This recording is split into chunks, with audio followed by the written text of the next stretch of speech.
दिल्ली से सटे ग्रेटर नोएडा में कुछ लोगों ने अफवाह फैलाई कि गौमांस खाया गया है और उसके बाद एक शख्स की पीट पीट कर हत्या कर दी जाती है।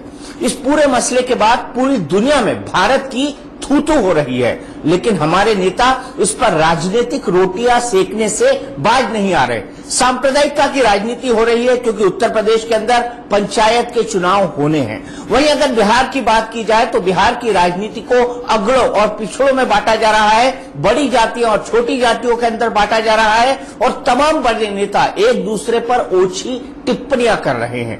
क्या यही रह गई है हमारी राजनीति? इन्हीं तमाम सवालों पर होगी हमारी बड़ी बहस, लेकिन पहले देख लेते हैं कि इन दोनों राज्यों में किस तरह की राजनीति इस वक्त चल रही है।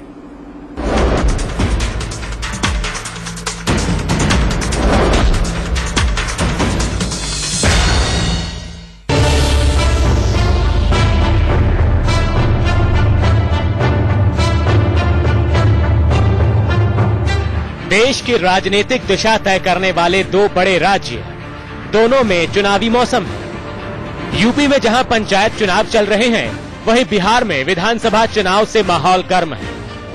वोटों की फसल काटने के लिए जाति और धर्म के नाम पर दोनों राज्यों में जहर बोया जा रहा है। कुछ ताकतें हैं जो इस माहौल को बिगाड़ना चाहते हैं। मैं तो इतना कहूंगा कि अफवाहों में होता कुछ नहीं, लेकिन अफवाहों में होता बहुत कुछ है। यूपी के मुख्यमंत्री अखिलेश यादव जिस अफवाह की बात कर रहे हैं, उससे दिल्ली से सटे ग्रेटर नोएडा के दादरी इलाके में बहुत कुछ हो गया। गौमांस खाने की अफवाह फैलाकर कुछ लोगों ने एक इंसान को पीट पीट कर मार डाला और अब इस दुर्भाग्यपूर्ण घटना पर सियासी रोटियां सेकने वालों की भीड़ लगी। मैं अभी भी कहना चाहता हूँ, ये हादसा, हाँ, ये कोई सोची सब्जी है। ये लोग 70 वर्षों से साथ रह रहे हैं, इनकी दीवार से दीवारें मिली हुई हैं। इसे किसी भी तरह का योजनाबद्ध तरीके से बैठा हुआ क्राइम कहना उचित नहीं होगा और इसे सांप्रदायिक रंग देने का कोशिश न करें। एक्सीडेंट नहीं था, ये प्री प्लान तरीके से हुआ है। बाकायदा मंदिर से ऐलान हुआ, रूमर मॉन्गरिंग बोल रहे हैं, मगर एक तरीके से पूरा आकर यहाँ पर इनको मारा गया। दादरी की इस घटना के बाद सांप्रदायिकता का जहर फैलाने की शर्मनाक कोशिशें भी जारी हैं। गोश्त के नाम पर मस्जिद और मंदिर का टकराव खत्म होना चाहिए। गाय और सुअर के नाम से इंसानों को लड़ाने और हिंदुस्तान को कमजोर करने की भारतीय जनता पार्टी की नीति समाप्त होना चाहिए। मोदी जी की गुलाबी क्रांति का अर्थ अगर मुसलमानों की हत्या है तो हम इसकी निंदा करते हैं। यूपी में अगर धर्म के नाम पर जहर बोने और उगलने का दौर चल रहा है, तो बिहार में जातिगत राजनीति का बोलबाला है। अपनी अपनी कोटियां सेट करने के लिए बड़े बड़े नेता ये भूल गए हैं कि मर्यादा नाम की भी कोई चीज होती है। जब हम लगे जितने तो आरएसएस को मालूम हुआ कि लालू बढ़ रहा बिहार में, लालू बढ़ रहा बिहार में, तो सारा शक्ति लगाया। उसी दिन हमने नीतीश कुमार को फोन किया, नीतीश जी देखो हम दोनों पिछड़ों के लड़ने का नतीजा क्या हुआ। जय प्रकाश नारायण हो, राजेंद्र बाबू हो, जगजीवन राम जी हो, कर्पूरी ठाकुर हो, एक परंपरा, प्रामाणिक लोगों की परंपरा बिहार के नेतृत्व में रही, जिसका देश सम्मान करता था। और आज बिहार चारा चोर लालू के नाम से जाना जाता है। नरभक्षी, इन नरभक्षी को बिहार में घूमने का मतलब हमको समझ में नहीं आ रहा है। अब ये बड़ा सवाल है कि यूपी बिहार में जाति और धर्म के नाम पर उन्माद कौन और क्यों फैला रहा है। अगर ये सब कुछ सिर्फ वोट बैंक बनाने के नाम पर हो रहा है, तो क्या चुनाव जीतने के लिए समाज की बलि चढ़ाई जाएगी? यूपी और बिहार दोनों राज्यों में आदर्श आचार संहिता लागू है। चुनाव आयोग का साफ निर्देश है कि धर्म और जाति के नाम पर उन्माद भड़काने की इजाजत किसी को नहीं है। फिर भी यूपी और बिहार के हालात अब सवाल बनकर खड़े हैं कि आखिर धर्म और जाति की राजनीति कब तक चलेगी और इसे रोकेगा कौन? Bureau report, India news.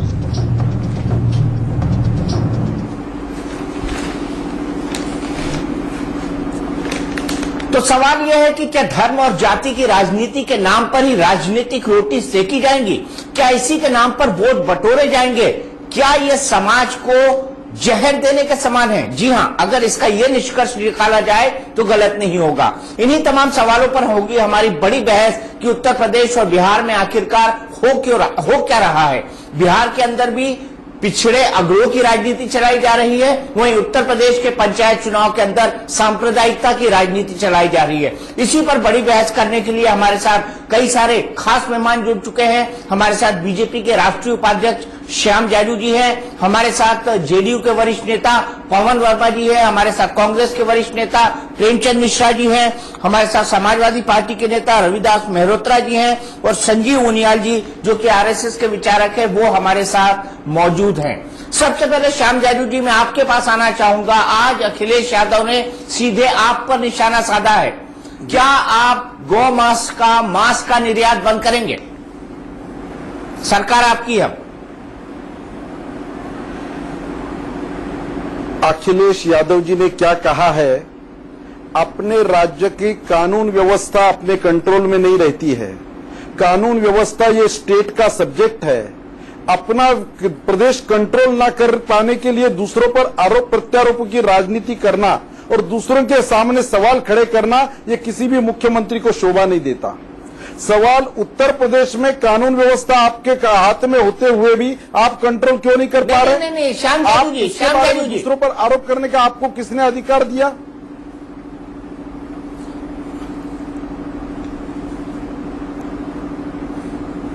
मेरा सवाल बड़ा सीधा है कि क्या आप मांस और गौ मांस का निर्यात बंद करेंगे?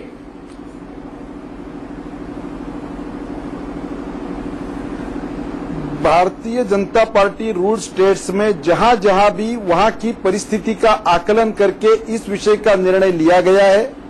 किसी की भी भावना का अपमान करना, किसी के भावना का इस प्रकार से व्यवहार करना, ये किसी को अनुमति नहीं है। एक दूसरे के भावनाओं का आदर करके, श्रद्धा का आदर करके ही समाज आगे चलता है। इस विषय पर पार्टी ने अपना मत समय समय पर अपना व्यक्त स्पष्ट किया है।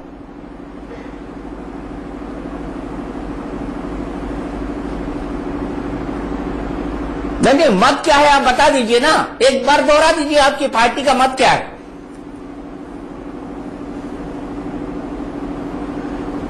पूरे देश में भारतीय जनता पार्टी ने गौ माता के बारे में आज तक जो जो अपना व्यक्त किया है मत, कोई भी अपने मत के लिए हमने कहीं भी कंपल्शन नहीं किया, पर दूसरों की भावना का अपमान करने का किसी को अधिकार भी नहीं दिया है।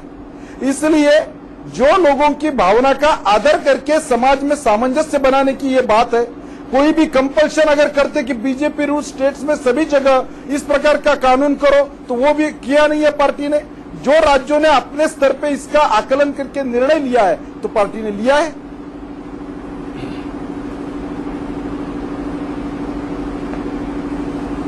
नहीं, आपने अभी भी जवाब नहीं दिया। क्या आप चाहते हैं कि गौ मांस और गौ हत्या पूरी तरह बंद हो? आपकी तो सरकार है, केंद्र में आपकी सरकार है, पूर्ण बहुमत की सरकार है, आप चाहे तो 1 मिनट में बंद करवा सकते हैं।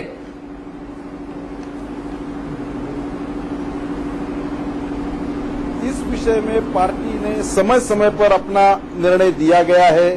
सभी जगह पे कंपेल करके हम इस पर कोई भी अभी तुरंत कानून नहीं लाया है, पर इस विषय में हमारा गौ माता ये अगर समाज का श्रद्धा का विषय है तो उसका सबने आदर करना चाहिए, ये पार्टी ने समय समय पर कहा है।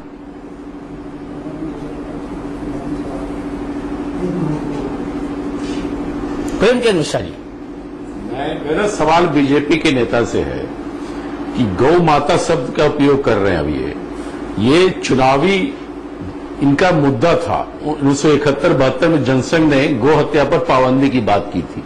फिर एक बार गंगा माता की बात, गंगा सफाई पर इन्होंने एक चुनाव लड़ा। फिर राम मंदिर पर आ गए।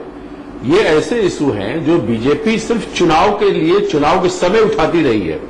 और अभी पिछले लोकसभा चुनाव में मोदी जी ने पिंक रेवोल्यूशन और क्या क्या करके कैसी कैसी टिप्पणियां की थी कांग्रेस सरकार पे। 16 महीने में सबसे ज्यादा निर्यात अगर किसी चीज का बढ़ा है मोदी के शासन में, तो वो है गौ मांस का निर्यात। तो भारतीय जनता पार्टी के कथनी और करनी में बड़ा फर्क एक बार और साबित हो रहा है। जिसे गौ माता कह रहे हैं और गौ माता के मांस का निर्यात मोदी जी के शासन में ज्यादा बढ़ा है। तो जाजू जी को तो यह बताना चाहिए जो बार बार आप पूछ रहे हैं उनसे कि भाई अब क्या भारतीय जनता पार्टी सिर्फ गौ माता कहने के लिए है या गौ माता का कोई सम्मान भी करना है उनको? ये बीजेपी का ये धार्मिक जो एक ढकोसला है, जो हम लोग मानते हैं कि जितने पाखंड है इस देश में उसकी जननी भारतीय जनता पार्टी है, और चुनावी लाभ के लिए आप इस तरह की बात उठाते रहे हैं और हिंदू मतदाताओं को भ्रमित करने की कोशिश करते रहे हैं। न इससे देश का लाभ होता है न हिंदुओं का लाभ होता है। तो मैं समझता हूं भारतीय जनता पार्टी को वैसी हरकतों से बाज आना चाहिए। सीधे चलते हैं रविदास मेहरोत्रा जी के पास। रविदास जी, मेरा आपसे बड़ा सीधा सवाल है। लोग कहते हैं कि बीजेपी और समाजवादी पार्टी में लूरा कुश्ती हो रही है क्योंकि सांप्रदायिक पोलराइजेशन से आपको फायदा है और बीजेपी को भी फायदा है। दीपक जी, हम लोग ये चाहते हैं कि सांप्रदायिक सद्भाव कायम रहे, भाईचारा कायम रहे, और जो लोग सांप्रदायिकता फैलाने का काम करते हैं उन पर सख्ती के साथ कड़ी से कड़ी कार्रवाई हो। दूसरी बात यह भी है कि हम लोग ये चाहते हैं कि गौ माता की हत्या बंद हो और गौ के मांस का एक्सपोर्ट जो हो रहा है वो बंद हो, और गौ माता के तत्काल रूप से अगर एक्सपोर्ट पर बैन लग जाएगा तो गौ माता की देश में हत्या बंद हो जाएगी। आज इस बात की आवश्यकता है कि गाय की हत्या को रोकने के लिए जो है एक्सपोर्ट पर बैन लगाया जाए और गौ के मांस का एक्सपोर्ट बंद हो। दूसरी बात यह है कि हमारा स्पष्ट कहना है कि दंगाइयों की कोई कौम नहीं होती है, न वो हिंदू होते हैं न मुसलमान होते हैं, वो सिर्फ दंगाई होते हैं, और दंगाइयों को रोकने के लिए हर कड़ी से कड़ी कार्रवाई करनी चाहिए। हम लोग ये चाहते हैं कि सांप्रदायिक सद्भाव कायम रहे और भाईचारा कायम रहे। कहीं पर भी हिंदू मुसलमान के नाम पर या धर्म और जाति के नाम पर समाज को बांटने का काम नहीं हो। अपने स्वार्थों के लिए धर्म और जाति के नाम पर समाज को बांटना ये ठीक नहीं है। हम लोग ये चाहते हैं कि विकास के नाम पर काम हो, जनता की जो मूलभूत समस्याएं हैं, रोटी, कपड़ा, मकान, शिक्षा, चिकित्सा, इस पर बहस हो, और जाति और धर्म के नाम पर समाज को बांटने की कोई कार्रवाई नहीं हो।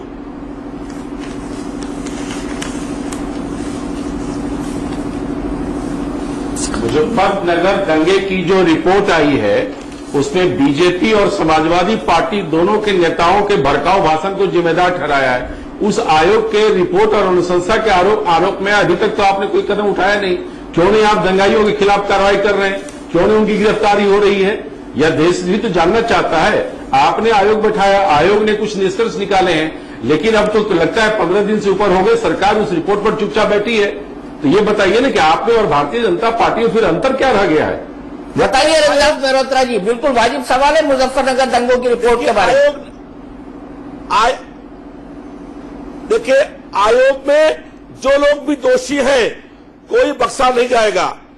दंगा में, मुजफ्फरनगर दंगा में जिन लोगों का भी हाथ है, और सहाय आयोग ने जो रिपोर्ट दी है उस रिपोर्ट पे जो लोग भी दोषी हैं उन पर कार्रवाई करी जाएगी, कोई बख्शा नहीं जाएगा। और मैंने पहले कहा कि दंगाइयों की कोई कौम नहीं होती है, और जो भी दंगाई हैं जिन्होंने निर्दोष लोगों का कत्ल करने का काम किया है, जिनके बेगुनाह लोगों के हाथ खून से जिनके हाथ रंगे हुए हैं, उन लोगों को दंड मिलना चाहिए। और आयोग ने जो रिपोर्ट पेश करी है उस रिपोर्ट के आधार पर जो भी लोग दोषी हैं उनको दंड मिले, ताकि भविष्य में कोई भी इस तरीके की घटना न होने पाए। आपको दीपक जी याद होगा, सन 84 में सिखों के दंगे हुए, लेकिन 30 साल के बाद भी सिखों को न्याय नहीं मिला। हम लोग ये चाहते हैं कि जो लोग भी सांप्रदायिक सद्भाव खराब करने का काम करते हैं उनको दंड मिले, उन पर कार्रवाई हो, ताकि भविष्य में किसी बेगुनाह का, किसी निर्दोष का खून न बहने पाए, किसी की हत्या न होने पाए, और समाज धर्म और जाति के नाम पर कोई समाज को बांटने का काम नहीं कर पाए। समाज में सांप्रदायिक सद्भाव कायम हो, ये लोगों का प्रयास है। और जो लोग भी दंगा कराते हैं निशाना आपकी तरफ। एक मिनट, आपने बात कह दी रविदास जी, निशाना आपका प्रेमचंद मिश्रा जी की पार्टी की तरफ है कि इतने साल होने के बावजूद 1984 के दंगों के बारे में कोई कार्रवाई नहीं हुई। आपकी तरफ निशाना है। बिल्कुल ही निराधार बात है। 84 के दंगे और मुजफ्फरनगर के दंगे की तुलना नहीं की जा सकती। कोई कार्रवाई नहीं हुई। मुजफ्फरनगर दंगे की जांच से तो पता चल गया कि करवाए गए थे और कहीं न कहीं दोनों पार्टी सुनिए ना दोनों पार्टियों का इसमें लाभ था।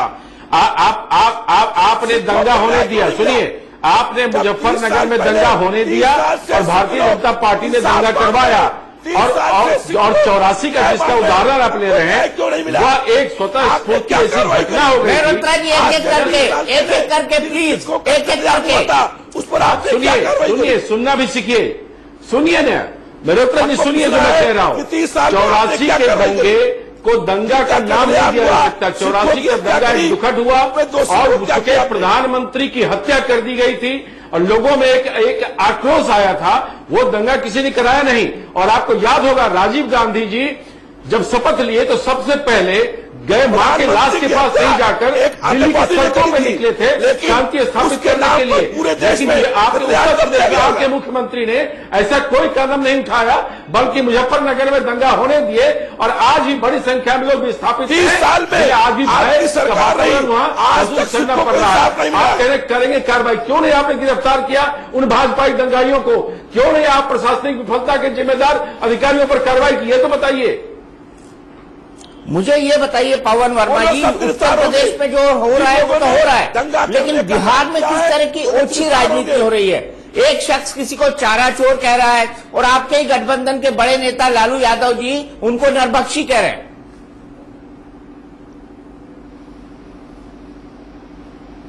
देखिए, जहां तक मुझे समझ आ रही है बात, नीतीश कुमार और महागठबंधन के सामने एक ही सबसे बड़ा विषय है और वो है आर्थिक विकास और सुशासन।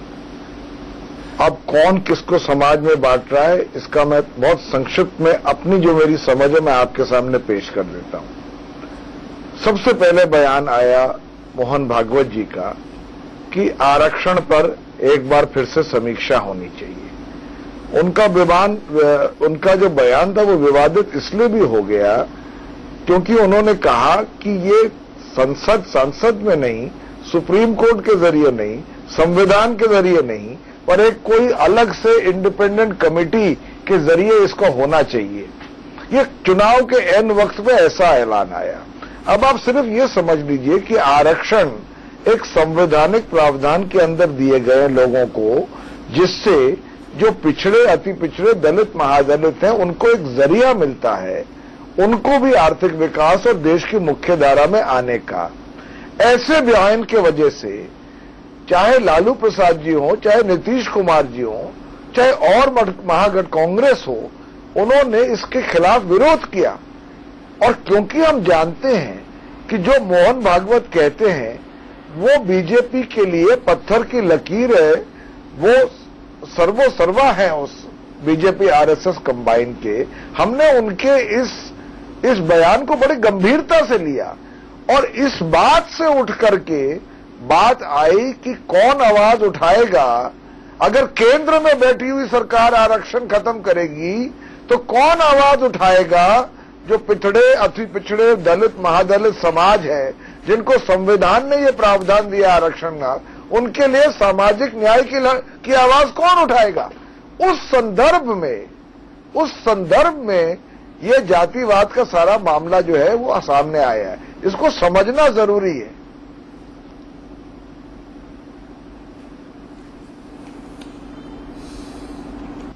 नहीं, आप कह रहे हैं जातिवाद का मामला बीच में आया है, लेकिन मैं मानता हूं कि मोहन भागवत जी का बयान आया था, लेकिन आप एकाएक विकास से हटकर जाति पर क्यों आ गए? मैं ये जानना चाहता हूं। लालू यादव जी खुलेआम अपील कर रहे हैं, प्रेमचंद मिश्रा जी भी मानेंगे कि अगड़ों और पिछड़ों की लड़ाई है। आखिरकार इस हथकंडे की नौबत महागठबंधन को क्यों पड़ रही है? पहली बात तो मैंने अभी आपको कोशिश करी थी कि संदर्भ समझा दूं जिसमें कि ये सवाल उठा था। वैसे मैं आपसे बताना चाहता हूं कि आप मूल्यांकन करिए, आप आकलन कीजिए। हर चुनाव में नीतीश कुमार जी को हर वर्ग के लोगों का समर्थन मिला है। तो जाति का कार्ड उन्होंने कभी खेला ही नहीं, क्योंकि उन्होंने बिहार के बहुआयामी विकास के लिए दिन और रात एक किए आज 8-9 साल से। पर एक बात मैं आपको जरूर कहना चाहता हूं, आर्थिक विकास और सामाजिक न्याय एक ही सिक्के के दो पहलू हैं। आप दोनों को अलग नहीं कर सकते। और खास तौर से बिहार के संदर्भ में, वैसे तो ये बात पूरे देश पर लागू होती है, पर बिहार के संदर्भ में अगर आपका ऐसा विवादित बयान आता है और वो भी आपके मुखिया सर्वो सर्वा से, तो उसके लिए उसके प्रतिक्रिया करना सामाजिक न्याय के लिए जरूरी हो जाता है। तो विकास हमारा मुद्दा आज भी है, वो हमारा मेन प्रोग्राम है, पर विकास के साथ सामाजिक न्याय का जोड़ना जरूरी है किसी भी संदर्भ में, हिंदुस्तान और भारत में।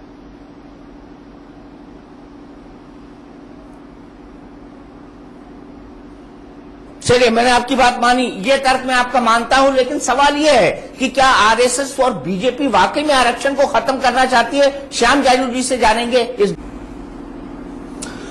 तो टुनाइट विद दीपक चौरसिया में आज का बड़ा सवाल है कि उत्तर प्रदेश और बिहार, उत्तर प्रदेश जहां पंचायत चुनाव होने हैं और बिहार जहां पर विधानसभा चुनाव चल रहे हैं, वहां पर जाति और धर्म के आधार पर क्या समाज को बांटने की कोशिश हो रही है? क्योंकि ऐसे उदाहरण देखने को मिले हैं जहां पर यह साफ दिखता है कि इसके नाम पर राजनीतिक रोटियां सेकी जा रही हैं। सीधे चलते हैं संजीव उनियाल जी के पास, आरएसएस के विचारक और चिंतक हैं। संजीव उनियाल जी, सरसंघ चालक मोहन भागवत जी ने जो कहा है, उसके बाद क्या इसका यह निष्कर्ष निकाला जाए कि आरएसएस आरक्षण के खिलाफ है?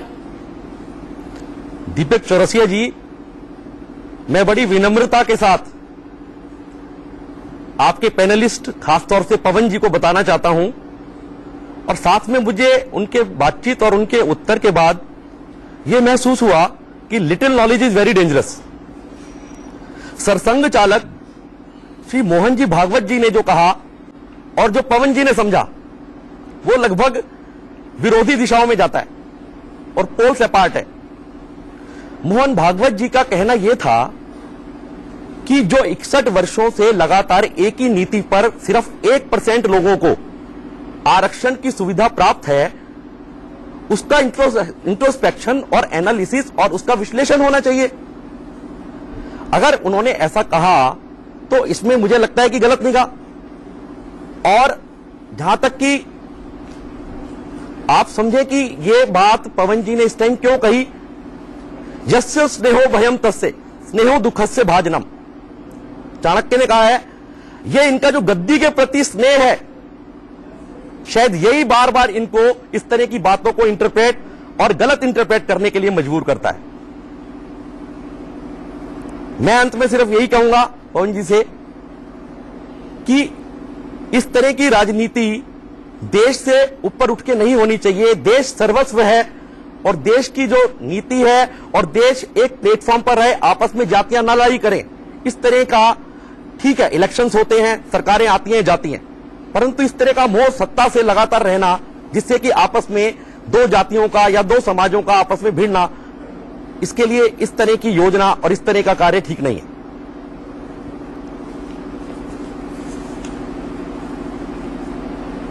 कृष्ण मिश्रा जी, महागठबंधन में आप भी हैं, आप पर आरोप लग रहा है कि आप लोग अब तोड़ मरोड़ कर आरएसएस प्रमुख का बयान इस्तेमाल कर रहे हैं। नहीं, ये गलत कह रहे हैं। हमारे आरएसएस के जो मित्र यहां बैठे हैं, मोहन भागवत जी के बयान कई लोगों ने देखा है, पढ़ा है। आज प्रधानमंत्री जी बिहार भी आए थे, उन्होंने इस संबंध में भ्रम को दूर करने का कोई प्रयास नहीं किया।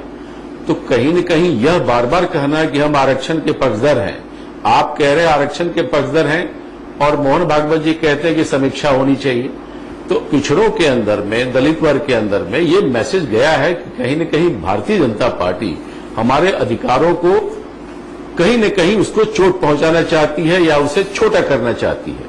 तो हालांकि कांग्रेस का ये देन है, इन लोगों का कोई योगदान नहीं है। पिछड़े दलित वर्ग के उत्थान के लिए, उनको ताकत बनाने के लिए कांग्रेस ने आरक्षण दिया था। और हम इस बात के भी पक्षधर हैं कि अपर कास्ट में अगर कोई गरीब तबका है, हमें उसको भी आगे बढ़ने का अवसर देने के लिए अगर कुछ उपाय है तो वो करना चाहिए। मैं मानता हूं, कांग्रेस मानती है कि बिहार की लड़ाई अगले पिछड़े की लड़ाई के रूप में नहीं देखा जाना चाहिए। ये सीधा सांप्रदायिकता के खिलाफ लड़ाई है और विकास की जो गति नीतीश कुमार के नेतृत्व में चलता रहा है उसे और आगे बढ़ाना है, उस संकल्प के साथ इस गठबंधन में हम हैं। लेकिन लालू जी का बयान था, लालू जी का बयान आरएसएस प्रमुख के बयान के रिएक्शन के रूप में आया।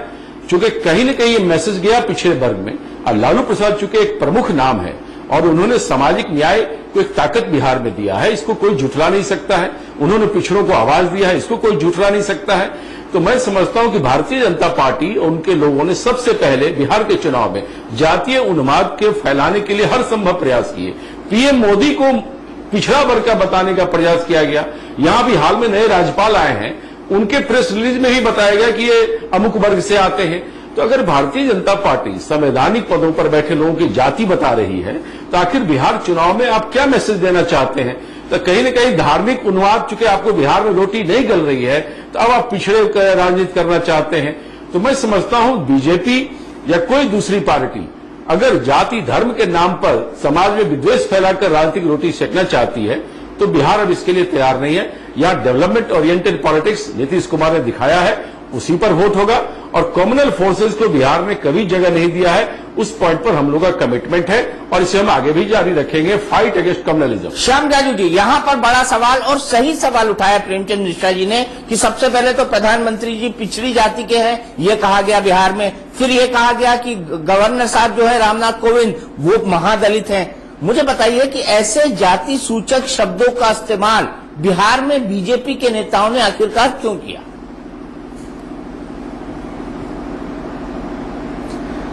आज तक इस प्रकार की जाति पाति का उल्लेख कर कर हर विषय को अपने राजनीतिक रोटियां सेकने के लिए उपयोग करना, यह कांग्रेस की परंपरा रही है। उत्तर प्रदेश और बिहार में जातीयवाद पे, भाषावाद पे आज तक वोटिंग होता आया है। पिछला चुनाव है उसके लिए अपवाद था। नरेंद्र मोदी जी ने पूरे देश को विकास के एजेंडे पर लाया था। उत्तर प्रदेश का रिजल्ट सबके सामने है और बिहार का भी रिजल्ट सबके सामने है। इस बार भी मोदी जी की सभाओं को जिस प्रकार का रिस्पांस मिल रहा है और पूरा देश विकास की रफ्तार पे चल रहा है, पूरा देश विकास के एजेंडे पर आ गया। जवाब है। अब प्रेमचंद मिश्रा जी क्या कहे और कोई भी कुछ भी कहे, भागवत जी का आरक्षण का बयान भी इनको इसके लिए यूज करना है। आज तक भारतीय जनता पार्टी ने बहुत स्पष्टता से कह दिया है और सर किसी एक पार्टी ने यह आरक्षण नहीं दिया है। आरक्षण का जब जब विषय सदन में आया है, सभी पार्टियों ने सहमति से इसको कंटिन्यूएशन दिया है। आज तक भारतीय जनता पार्टी ने कभी विरोध नहीं किया और संघ के प्रवक्ता भी जो कह रहे हैं और संघ की भी जो मानसिकता है, उन्होंने भी इसके लिए विरोध नहीं किया है। सवाल एक कोई भी इश्यू को अपने लिए, आज बिहार के चुनाव में सभी पार्टियों में फ्रस्ट्रेशन आ चुका है। मोदी जी का विकास का एजेंडा इतना आगे जा रहा है, बिहार की जनता ने देखा है नीतीश जी के साथ जब हमारी सरकार थी तब विकास की रफ्तार क्या थी, और 2.5 साल जब हम गठबंधन से बाहर निकले तो बिहार के क्या हाल है।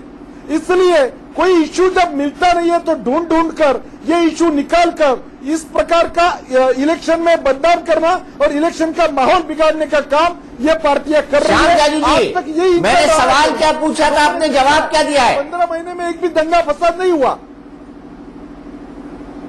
श्याम जाजू जी, कुछ हम भी बोलते हैं जवाब में सबसे ज्यादा श्याम जाजू जी, जाति के मैं सिर्फ आपसे ये जानना चाहता हूं कि आखिरकार क्या जरूरत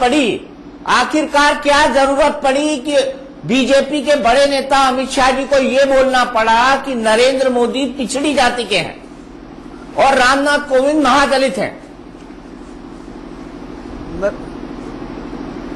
नरेंद्र मोदी जी पिछड़ी जाति से आते हैं, नरेंद्र मोदी जी चाय बेचकर आए हैं, नरेंद्र मोदी जी गरीबी से संघर्ष करते करते इस स्थान पर पहुंचे हैं। ये सब बातें हमें कहने के लिए उद्युक्त किया कांग्रेस ने उनको चाय वाला बोलकर पूरे देश को परिचय कराया।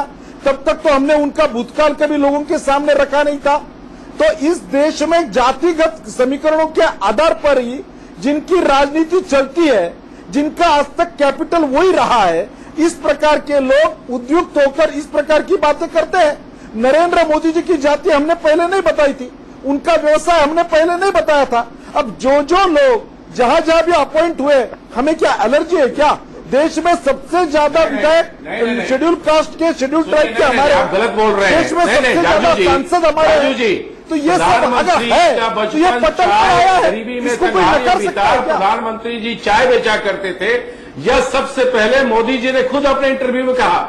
जाजू जी सुनिए, मोदी जी ने खुद अपने इंटरव्यू में चुनाव पूर्व कहा था कि मेरा बचपन बड़े कष्ट में बीता, मैं तो चाय बेचा करता था, जबकि इसका कोई प्रमाण नहीं है, कि वो चाय बेचते थे या चाय की दुकान पे काम करते थे। मणिशंकर अय्यर आज तक भारतीय जनता पार्टी में सामने बोला था। उनका परिवार दीपक जी मैं कुछ कह सकता हूँ, कुछ कह सकता हूँ। नहीं, उनका उसके बाद बोला कि अगर चाय बेचना है तो हम दुकान दे देंगे। लेकिन चाय बेचने का और गरीबी का जो नाटक आप करते हैं, अमेरिका में जाकर भी आप रोते हैं, मां का नाम लेकर रोते हैं, उस मां से साल भर में एक बार मिलने नहीं जाते हैं, आप मां को अपने साथ रखते नहीं है और अमेरिका में जाके आप आंसू बहाते हैं। ये पाखंड नहीं तो और क्या है? कम से कम इन बातों को लेकर देश को भ्रमित करने का प्रयास मत करिए। वो आपका निजी जीवन है, आपका बचपन क्या था वो हमसे मतलब नहीं है। आप जो वादे किए थे वो वादे क्या देश की जनता ने 16 महीने में देखा है कि आपने एक भी पूरा किया? तो बिहार के लोग आप पर क्यों भरोसा करें? संजीव उनियाल जी, आरएसएस भी पूरे के पूरे इलेक्शन कैंपेन के अंदर एक ड्राइविंग फोर्स रहा था 2014 के जनरल इलेक्शन में। कांग्रेस के प्रवक्ता से हमें सीखने की जरूरत नहीं है।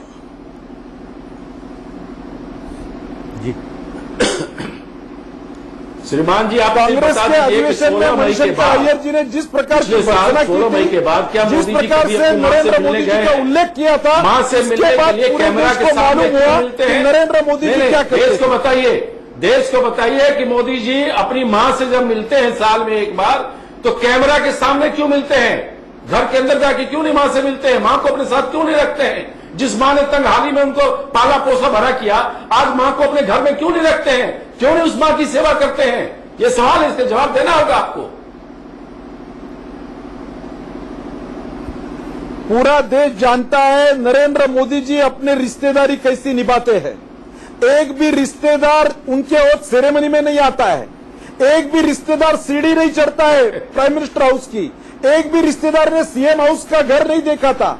कांग्रेस वालों को अपने रिश्तेदार और अपने दामाद, अपने बेटे, इसके सिवाय कुछ सूझता नहीं है।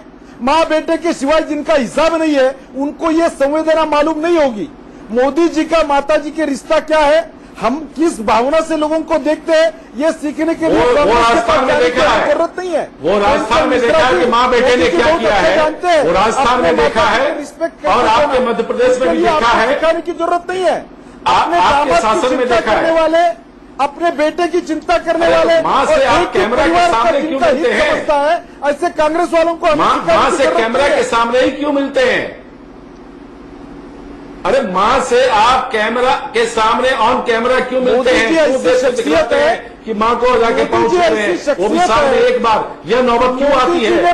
क्यों नहीं मां को हम घर में मिलते हैं? क्यों नहीं मां की सेवा करते हैं? मोदी जी क्या बात कर रहे हैं? आप जिम्मेदारी को इसको फॉलो करना पड़ता है। अच्छा, लगता है बहस थोड़ा व्यक्तिगत स्तर पर चली गई है। हम आइडियोलॉजी के स्तर पर आएंगे, सिद्धांत के स्तर पर आएंगे इस ब्रेक।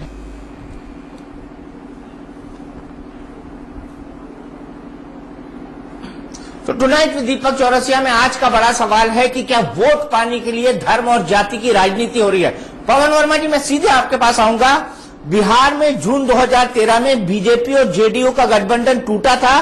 तब से जुलाई 2015 तक बिहार में सांप्रदायिक हिंसा की 667 घटनाएं हो चुकी हैं, जबकि नवंबर 2010 से 2013 जून तक मात्र 226 घटनाएं हुई।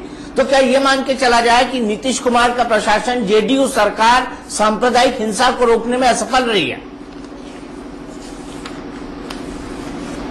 नहीं, ये चिंता की बात है दीपक जी, आपने अच्छा किया उठाया कि जब से बीजेपी अलग हुई है या हम उससे अलग हुए हैं, सांप्रदायिक वारदात बढ़ती चली जा रही है बिहार में।